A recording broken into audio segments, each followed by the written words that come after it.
প্রিয় শিক্ষার্থীবৃন্দ, ক্লাউড স্কুলের পক্ষ থেকে তোমাদেরকে জানাই স্বাগতম। আমাদের আজকের ভিডিওর টপিক হলো মাই প্রিটি রোজ ট্রি, উইলিয়াম ব্লেকের লেখা। এটা সংস অফ এক্সপেরিয়েন্সের আন্ডারে একটি কবিতা। তো খুবই ছোট একটি কবিতা, তোমরা জানো।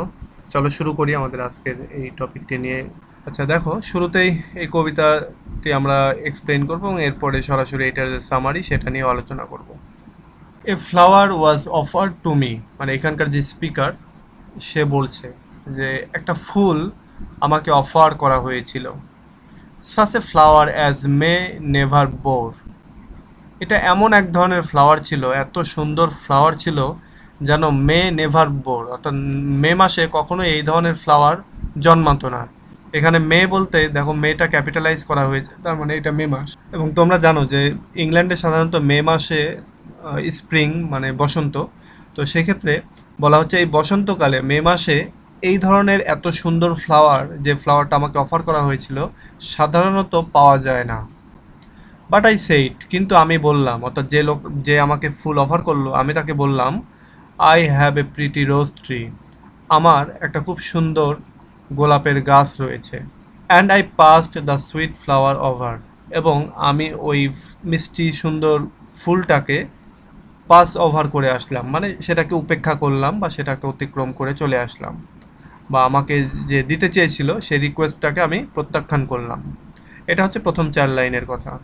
এরপরের যে 4 লাইন সেটা হচ্ছে, এই কবিতাটি মূলত এই 8 লাইনেরই কবিতা। তো পরের যে 4 লাইন সেটা হচ্ছে, then I went to my pretty rose tree, তারপরে আমি আমার বাসায় আসলাম, এসে ওই সুন্দর রোজ গোলাপের যে গাছটি রয়েছে সেই গাছের কাছে গেলাম। To tend her by day and by night, আমি এটাকে পরিচর্যা করি। টেন্ড বলতে এখানে পরিচর্যা করা, তো আমি এটাকে পরিচর্যা করি, দেখাশোনা করি দিনে এবং রাতে। But my rose turned away with jealousy, কিন্তু আমার যে রোজটা, এখানে রোজটাকে একটু পার্সনিফাই করা হয়েছে, বা রোজ ট্রিকা একটু মানে রোজের যে গাছ, রোজ ট্রি যেটা, সেটাকে পার্সনিফাই করে বলা হচ্ছে যে, but my rose turned away, কিন্তু আমার রোজটা মুখ ফিরিয়ে নিল উইথ জেলাসি, অর্থাৎ মনের ভেতরে হিংসা নিয়ে আমার দিক থেকে মুখ ফিরিয়ে নিল। And her thorns were my only delight, এবং তার যে কাঁটা, অর্থাৎ গোলাপ ফুলের গাছের যে কাঁটা, সেই কাঁটাটা শুধুমাত্র আমার একমাত্র আনন্দ হয়ে রইল। তার মানে রোজটা তার যে ভালো অ্যাপিয়ারেন্স সেটাকে ঘুরিয়ে নিয়ে তাকে, অর্থাৎ এই স্পিকারকে কাঁটার আঘাতে বিদ্ধ করতে থাকলো। তো এইটা হচ্ছে সারফেস মিনিং এই কবিতাটির। তো এইটার একটা ইনার মিনিং আছে। আমি যদি ইনার মিনিংয়ে যাওয়ার আগে যেটুকু বলে নিই সেটা হচ্ছে যে, এই কবিতাটি নিয়ে এক এক জায়গায় এক এক ধরনের এক্সপ্লেনেশন আমি পেয়েছি। কোথাও একরকমভাবে এক্সপ্লেনেশন, আরেক জায়গায় আরেক রকম। তো আমি এটা দুইটাই বলবো, তোমাদের বইতে যেটা রয়েছে তোমরা সেভাবে অ্যান্সার করার চেষ্টা করবে। চলো দেখি আমরা এটার যে সামারিটা, সেই সামারিটাও কিছু রিটেন টেক্সট আমি দিয়ে বুঝিয়ে দেব।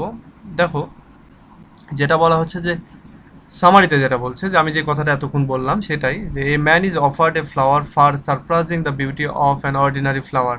বলা হচ্ছে একটা মানুষকে একটা ফুল অফার করা হলো, যে ফুলটা সাধারণত অর্ডিনারি যে ফুলগুলো রয়েছে তাদের যে সৌন্দর্য, সেই সৌন্দর্যকে ছাড়িয়ে যায়। But he turns it down because he already has a pretty rose tree, কিন্তু সে এইটাকে উপেক্ষা করলো কেননা তার কাছে অলরেডি একটা গোলাপের গাছ রয়েছে। হি দেন টার্নস টু হিজ ট্রি, তারপরে সে তার গাছের কাছে গেল। And tend to her every need both day and night, এবং ওই গাছটির দৈনিক যে চাহিদা বা পরিচর্যার যে দরকার সেটা সে প্রতিদিনই করে। But she only turns away from him with jealousy, কিন্তু সে তার দিক থেকে মুখ ফিরিয়ে নিল, এবং এটা নিল হচ্ছে তার হিংসায় সে এটা করলো। Shows him the thorns of her own, এবং এই স্পিকারকে সে তার কাঁটা দেখালো বা কাঁটায় বিদ্ধ করলো। এইটা আমি মানে নিচে বলবো আমি এখানে, যে আসলে এটাকে কি বোঝানো হচ্ছে। তবে এক জায়গায় আমি যেটা পেয়েছি সেটা হচ্ছে যে, এটা অনেকটা এরকম যে এই স্পিকারের একটা সুন্দরী ওয়াইফ ছিল, এবং সেই সুন্দরী ওয়াইফের ব্যাপারে এখানে যেটা বলা হচ্ছে, মানে এটা আমি অন্য একটা জায়গায় এই এক্সপ্লেনেশনটা পেয়েছি, যে কবিকে ভালোবাসার কথা বলা হলো, মানে কবিকে বলতে স্পিকারকে এখানকার ভালোবাসার কথা বলা হলো, এবং স্পিকার বলল যে না, আমার ভালোবাসার দরকার নেই, এর চেয়ে ঢের ভালো ভালো মানে ভালোবাসা আমার কাছে রয়েছে। এবং সে তার বাড়িতে গেল, তার বাড়িতে গিয়ে তার ওয়াইফ এর ব্যাপারে আর কি সে বলছিল এতক্ষণ, এবং তার ওয়াইফ সেখানে তার সাথে হিংসা করলো এবং তাকে দুঃখ বা কষ্ট দিল। এটা হচ্ছে আমি এক জায়গায় পেয়েছি। তো সেদিক দিয়ে এটা কিন্তু বেশ যায় এবং বেশ ভালোই একটা কবিতা, কিন্তু এইখানে আরেকটু জটিলভাবে এইটাকে বর্ণনা করা হয়েছে, মানে এটা ম্যাক্সিমাম জায়গায় এই কথাটা বলা হচ্ছে, সেজন্য এটা আমি এক্সপ্লেইন করব। দেখো, যেটা বলা হচ্ছে, this poem seems to echo that a story of a married couple. যে কথাটা আমি বলছিলাম যে এই স্টোরিটা মূলত যেন একটা প্রতিধ্বনি একটা ম্যারিড কাপলের, যে স্টোরিটা আমি একটু আগে বললাম যে আমি এক জায়গায় পেয়েছি। The man is surrounded by beauty. মানুষ যে স্পিকার এখানকার, তার আশেপাশে অনেক বিউটি বা বিউটিফুল উইমেন এরা রয়েছে। And the list one beautiful women, এবং তারা সবাই খুব যে ভালো বিউটিফুল তা না, মানে তারা সুন্দরী, বাট তার বাড়িতে যে ওয়াইফ রয়েছে তার চেয়ে কম। But he declines them all to return to his wife. কিন্তু সে তাদের সবাইকে ডিক্লাইন করে, বা তার আশেপাশে যে সকল মহিলা তাকে প্রপোজ করে সব কিছু সে ডিক্লাইন করে, কারণ সে যখন কম্পেয়ার করে মনে মনে তার ওয়াইফের সঙ্গে, তখন সে দেখে যে তার ওয়াইফই বেশি beautiful. He is very possessive with his constant use of the word my. এবং এই কবিতাটিতে সে বারবার ইউজ করেছে মাই কথাটা, এবং মাই কথাটা ইউজ করে সে এখানে একটা পজিটিভনেস কিন্তু দেখিয়েছে, যে তার ওয়াইফ এর উপরে সে একটা মানে পজিটিভ বা একটা অধিকার যে সে খাটায় এবং বেশি মাত্রায় খাটায়, এইটা হয়তো বা শো করছে এই my word. And thus imprisons his rose tree.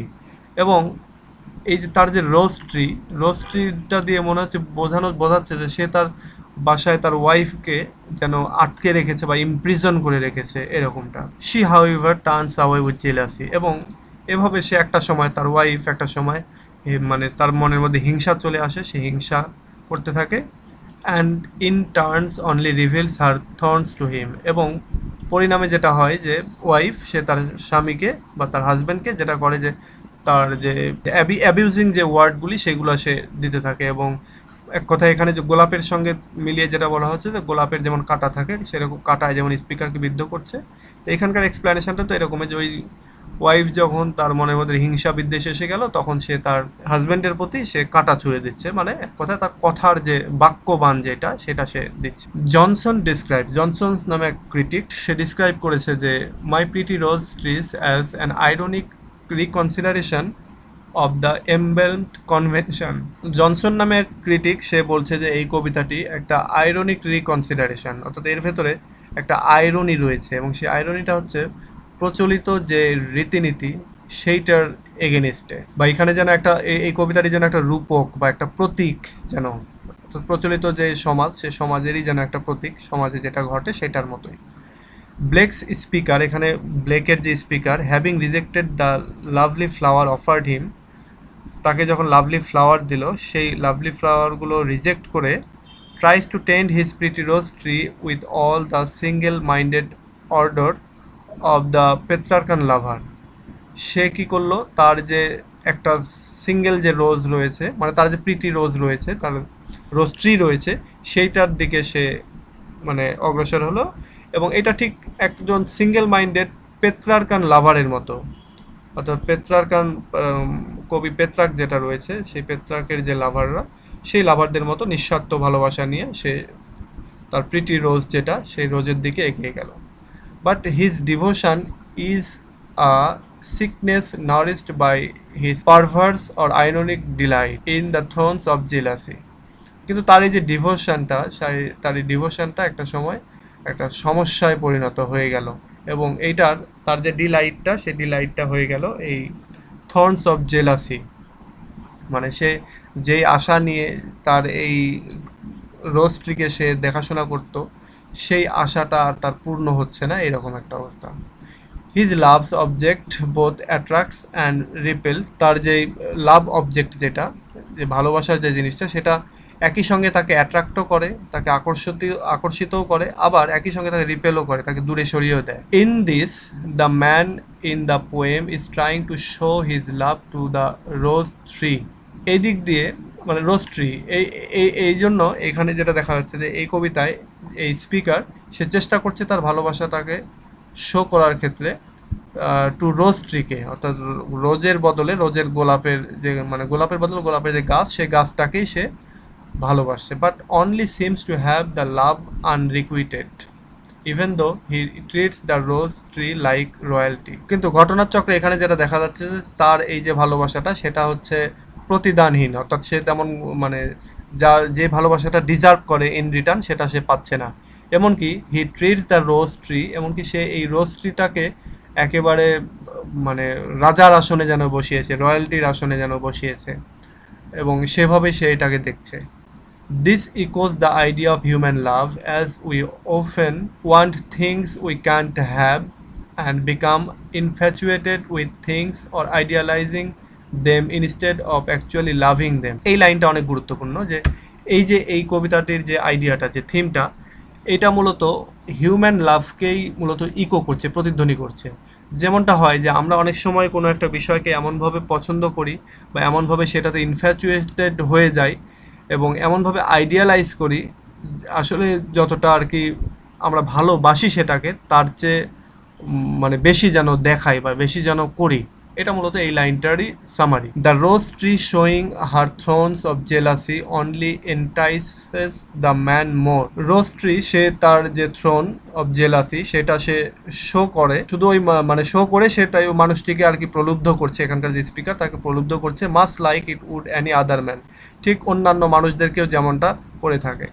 মানে এখানকার একটা কথাই যেটা, বা আমি যে কথাটা বললাম যে এখানে যে লাভের কথা বলা হচ্ছে, মানে আমি যদি আরেকটু এইটার যে সামারি, সেটা সামারিটা যদি আরেকটু আলোচনা করি একেবারে ওপেন মাইন্ডেড, সেটা হচ্ছে যে এরকম, কবিতার যে স্পিকার বা যে লাভার সে হচ্ছে একজন নিঃস্বার্থ ভাবে সে ভালোবাসে তার ওয়াইফকে, এবং সে ভালোবাসার কারণে সে তার আশেপাশের যত ভালোবাসা বা অফার বা প্রপোজাল যেগুলো আসে সেগুলোকে সে ইগনোর করে। কিন্তু দেখা যায় যে সে যখন বাড়িতে আসে, এসে যখন তার মানে ভালোবাসার কাছে সে যায়, তখন সে দেখে যে তার ওয়াইফ মূলত তাকে আর ওইভাবে পাত্তা দিচ্ছে না, বা তাকে মূলত বাক্য বানে বা তার প্রতি হিংসা করে তাকে ফিরিয়ে দিচ্ছে।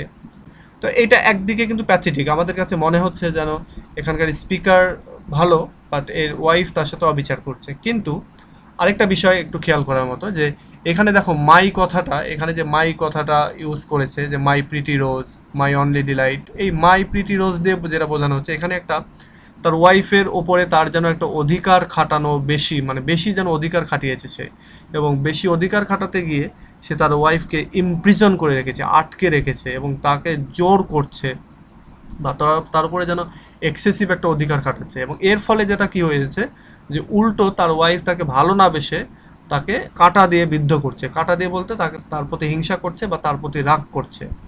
মানে এক কথায় এরকম যে গোলাপের সাথে সে গোলাপকে নিজের আমার মনে করতে করতে এমন অবস্থা করে ফেলেছে যে সে এখন গোলাপকে আর পাচ্ছে না, সে গোলাপের কাঁটা পাচ্ছে। তো এই হচ্ছে মেইন কথা এই মাই প্রিটি রোজ কবিতাটি। তোমরা জানো যে এটা সংস অফ এক্সপেরিয়েন্সের আন্ডারে রয়েছে, এবং সংস অফ এক্সপেরিয়েন্সের আন্ডারে মূলত যে কবিতাগুলি রয়েছে সেগুলো নেগেটিভিটি শো করে। সংস অফ ইনোসেন্স যেটা রয়েছে সেটাতে পজিটিভিটি, এবং এক্সপেরিয়েন্সের আন্ডারে আমরা যেটা দেখেছি যে নেগেটিভিটি শো করে।